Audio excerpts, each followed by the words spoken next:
téléspectateurs bien-aimés dans le Seigneur, c'est toujours un plaisir de vous retrouver chaque jour dans le cadre de votre espace de méditation au vive qui commence. Au vive est ce moment-là qui vous permet d'avoir une rencontre au quotidien avec la source de votre création. Combien c'est important de rencontrer son Seigneur chaque jour, d'avoir une rencontre quotidienne avec lui. Alors, nous sommes dans l'étude de ce mois. Nous étudions un thème particulier, devenir un vase d'honneur.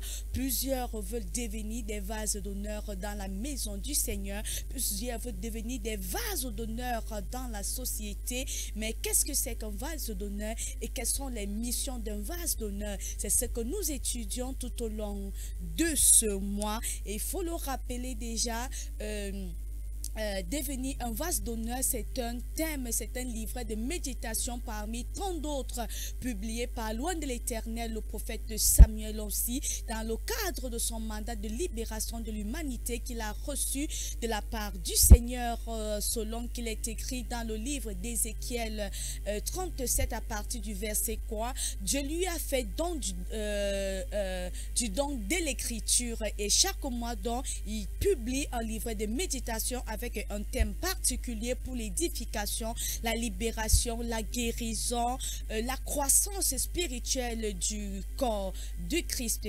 Alors, pour des chrétiens responsables, comme j'ai l'habitude de le dire, qui veulent grandir dans leur connaissance de Dieu dans plusieurs domaines, pour des chrétiens responsables qui veulent amasser dans le royaume, pour des chrétiens responsables, ils entrent en possession de leur exemplaire du mois et au cours de cette méditation, ils gagnent en connaissance car la Bible dit, vous connaîtrez la vérité et la vérité vous affranchira. La Bible dit également, mon peuple périt faute de connaissance.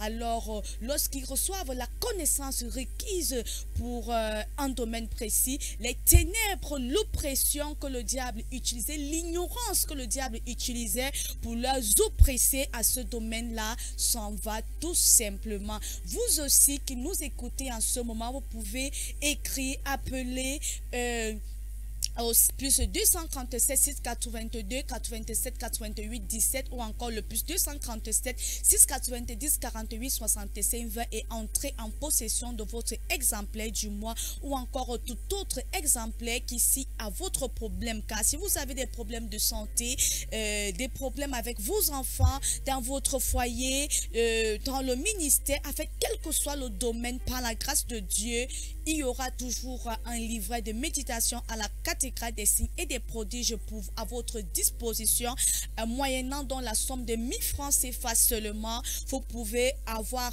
par support numérique ou encore support physique votre livret de méditation. Et comme je le disais, dans l'intitulé de ce mois est devenir un vase d'honneur. Et nous allons prendre le jour qui suit dans la méditation de ce jour. C'est le sous-thème de ce jour est sois stable, tiré donc du psaume 28 verset 7 à 8. Il est écrit: ceux-ci s'appuient sur leurs chars, ceux-là sur leurs chevaux. Nous invoquons le nom de l'Éternel, notre Dieu. Eux, ils plient et ils tombent. Nous nous tenons fermes et restons debout. Message. Il y a plusieurs personnes, mais il y a très peu de personnes sur lesquelles Dieu peut compter pour faire une grande chose, nous dit le prophète Samuel aussi ce jour. La Bible dit que beaucoup sont appelés, mais très peu sont choisis. Dieu compte sur certaines personnes pour porter son évangile. Que Dieu puisse compter sur toi. Dieu a besoin d'un homme, mais il n'a pas besoin qu'un simple homme. Il a besoin d'une personne sur qui il peut compter. Il y a beaucoup de personnes instables, dit le prophète Samuel aussi. Lorsque vous comprenez que Dieu compte sur vous, vous serez responsable.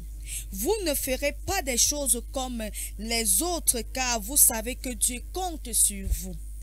Vous vous appuierez sur sa force et resterez stable. Nos versets du jour nous disent, ceux-ci s'appuient sur leurs chars, ceux-là s'appuient sur leurs chevaux. Nous nous invoquons le nom de l'Éternel notre Dieu, et il plie et il tombe. Nous nous restons fermes et restons debout. Psaume 128, versets 7 à 8. Le problème du prophète Samuel aussi, c'est qu'il y a beaucoup de personnes qui ne sont pas responsables. L'irresponsabilité est une maladie qui conduit à la mort. Une personne irresponsable est une personne qui ne se soumet pas aux règles de l'Église en ne donnant pas par exemple son rapport, en arrivant en retard, en se plaignant tout le temps, en ne faisant pas ce qu'on attend d'elle. Une personne irresponsable est une personne instable, souligne le prophète Samuel aussi. Une personne instable est quelqu'un qui fait constamment des va-et-vient. Un jour, elle croit dans la parole de Dieu. Le lendemain, elle pleure et crie: oh Dieu, oh non, qu'est-ce que je vais bien pouvoir faire? Comment une telle personne peut-elle se tenir entre Dieu et les hommes? Pose la question ici le prophète Samuel aussi.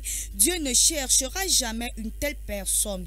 Dieu trouve toujours des chrétiens responsables, des chrétiens stables. Sois tout simplement responsable, Dieu te remarquera. Dis-lui: Seigneur, tu peux compter sur moi, envoie-moi.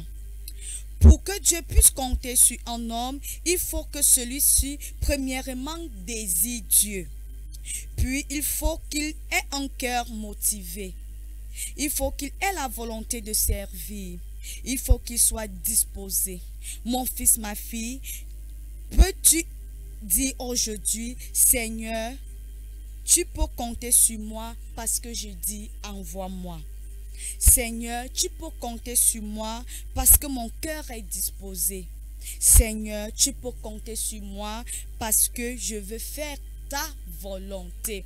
Alléluia. Nous bénissons donc l'Éternel pour cette portion d'écriture, d'enseignement que nous délivre le prophète Samuel aussi. Ce jour, nous allons prendre une courte transition et on se retrouve pour un commentaire.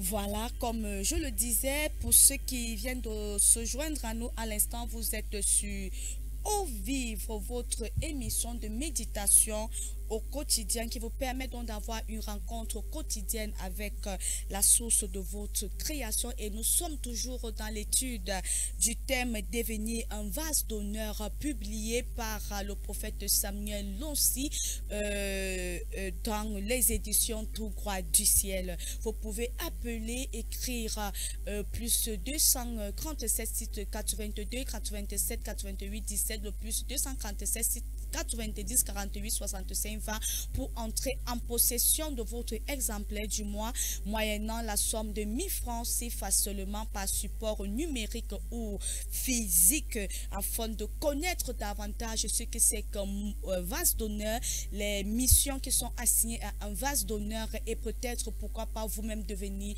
un vase d'honneur entre les mains de l'Éternel.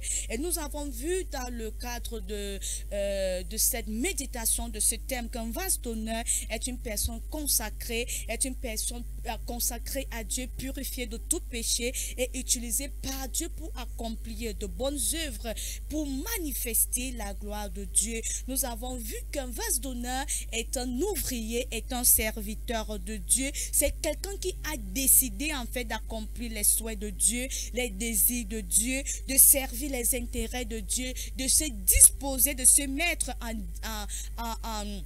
de disposer en fait de sa personne pour Dieu, afin que Dieu puisse l'utiliser pour l'avancement de son royaume sur la terre. Nous avons vu que Dieu est toujours à la recherche d'un homme, d'un vase d'honneur pour se tenir à la brèche entre lui et le peuple, car vous ne verrez jamais, au grand jamais, Dieu descendre en pantalon, venir agir sur la terre des hommes. Il va toujours avoir besoin de quelqu'un pour venir agir dire, pour sa cause sur la terre.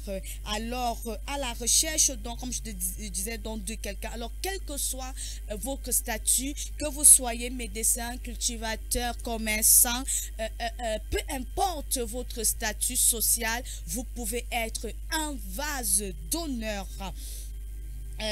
Il nous a également dit, comme je le disais, qu'il allait s'attarder tout au long de ce mois sur l'émission d'un vase d'honneur. Ainsi, un vase d'honneur est une personne qui est fidèle dans les petites choses, dans les faibles commencements. Un vase d'honneur est également une personne diligente. Et aujourd'hui, le prophète Samuel nous dit qu'un vase d'honneur est une personne stable. Alléluia. Si vous êtes instable, si vous n'êtes pas stable dans la maison de Dieu, si vous n'êtes pas stable dans ce que Dieu vous confie, Dieu ne peut pas compter sur vous et par conséquent, vous ne pouvez pas être un vase d'honneur.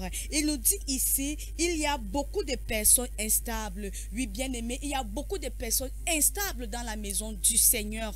Il y a des gens, vous avez déjà changé 10 églises. Lorsqu'ils viennent même dans une seule église, ils brillent par leur instabilité. Même les anges au ciel sont surpris. Le jour où ils arrivent à commettre un acte héroïque, celle d'arriver dans la présence de Dieu un de ces dimanches. Si vous avez par exemple un enfant à la maison, j'aime bien prendre l'exemple d'un parent, vous avez un enfant à la maison et vous ne connaissez rien de cet enfant, il sort, il entre, il sort, il entre, il dort dehors, en fait, vous convenez avec moi que vous n'allez pas faire confiance à ce genre d'enfant, vous n'allez rien attribuer à cet enfant parce que vous ne pouvez, en fait, vous savez que vous ne pouvez pas compter sur cet enfant. Il en est décidé en fait de nous. Lorsque vous êtes instable dans la maison de Dieu, lorsque vous ne respectez pas les principes que loin de Dieu vous donne dans la bergerie où Dieu vous a planté, Dieu sait qu'il ne peut pas vous faire confiance. Amen. Et il ne peut pas faire de vous un vase d'honneur. Le prophète Samuel aussi dit ici, l'irresponsabilité est une maladie qui conduit à la mort. Une personne irresponsable, autant pour moi, est une personne qui ne se soumet pas aux règles de l'église, en ne donnant pas, par exemple, ses rapports, en arrivant en retard, en se plaignant tout le temps, en ne faisant pas ce qu'on attend d'elle. Alléluia. Il y a des gens, ou peut-être, je veux dire, des serviteurs, ou alors des ouvriers dans la maison de Dieu, qui veulent jouir des privilèges d'un vase d'honneur, ou qui veulent être des vases d'honneur, mais je poserai la question, quel est votre niveau de diligence? Quel est votre niveau de stabilité? Quel est votre niveau de responsabilité dans les petites choses que Dieu vous a confiées? Vous êtes peut-être dans la chorale, mais quel est votre niveau de constance, est-ce que le Seigneur peut compter sur vous chaque dimanche? Amen. Est-ce que vous êtes fils des disciples? Est-ce que vous appelez les gens que Dieu a mis sur vous? Quel est le suivi constant que vous faites sur ces personnes? Est-ce que Dieu peut vous faire confiance en fait sur ces brebis qu'il vous a confiées, ces 2 personnes, ces 3 personnes que Dieu a dit, ok, je ne peux pas être là, sois là à ma place, encadre-les pour moi. Est-ce que Dieu peut te faire confiance? Amen. Oublions même ce niveau, le volet du ministère. Entrons même dans nos propres vies. Alléluia. Lorsque nous écoutons les témoignages, les histoires des personnes qui ont reçu un certain type de percée, une certaine preuve tangible de l'existence du Seigneur Jésus dans leur vie, que ce soit dans leur santé, dans leur carrière, leurs affaires, leur mariage et autres, vous allez voir que c'était des personnes stables. En les écoutant, vous allez voir qu'elles ont brillé de leur stabilité, elles ont brillé de leur constance dans la maison du Seigneur. C'est au travers de leur assiduité à l'église, aux différents programmes, c'est au travers de leur constance, de leur stabilité aux différents programmes de l'église. Ils étaient là à chaque programme, à chaque rassemblement, et c'est ça en fait au moment opportun que Dieu les a qualifiés pour leur donner ce témoignage. Vous voulez peut-être, j'ai dit oublions le volet un peu ministère du ministère, vous voulez peut-être un témoignage de la part du Seigneur. Vous ne savez pas quel est le programme que Dieu va utiliser pour agir dans votre vie. Aujourd'hui, vous êtes là, vous venez après 2 mois, vous venez après 5 mois. Il est clair que vous n'allez jamais recevoir de Dieu. Amen. Alors si Dieu, pour vous donner, pour vous bénir, pour vous guérir, pour vous donner ce qui, en fait, une preuve, un témoignage de sa personne dans votre vie, il regarde à cette stabilité, à cette constance, à ce niveau de responsabilité dans son église. À plus forte raison, combien de fois il sera regardant de votre niveau de stabilité, de diligence, de responsabilité dans les choses qui concernent l'avancement de son royaume sur la terre. Alors, bien-aimé, travaille ta stabilité, travaille ton niveau de responsabilité avec Dieu, travaille ton niveau de responsabilité dans la maison de Dieu où Dieu t'a planté. La Bible dit, planté dans la maison de l'Éternel, le juste prospère dans ses pavis. Amen. Ça c'est le Psaume 92, verset 13 à 14, ça dépend des versions. Alors si Dieu, même pour vous bénir, pour vous faire prospérer, il regarde à votre stabilité, bien-aimé, à plus forte raison, pour faire de vous en vase d'honneur pour les choses qui concernent son royaume, pour l'avancement de son royaume sur la terre. Il sera regardant de votre niveau de stabilité, de responsabilité, de constance à l'église et dans les petites choses qu'il a déposées entre vos mains. Bien-aimé, ce matin, ce jour, travaille ta stabilité, ravise-toi, refais une introspection de ta personne et revois ton niveau de stabilité et de constance avec le Seigneur, avec sa maison et les principes de l'église à laquelle il t'a établi. Amen. Nous sommes donc parvenus à la fin de la méditation de ce jour. J'espère que vous avez été bénis. Écrivez-nous, appelez-nous, donnez des commentaires. Envoyez des sujets de prière si vous en avez, afin que nous puissions les placer à l'autel de l'homme de Dieu, le prophète Samuel Onsi. Commandez tout simplement votre livret de méditation au numéro qui s'affiche au bas de votre petit écran, le plus 247 690 90 48 65 20 ou encore le plus 247 682 87 88 17 et nous serons là à votre disposition. Quant à moi, on se retrouve demain pour une autre coupe d'eau vive qui constitue pour vous, pour nous en fait, une source d'eau pour la vie éternelle. Je suis Rose Déborah. Restez bénis. Shalom, shalom.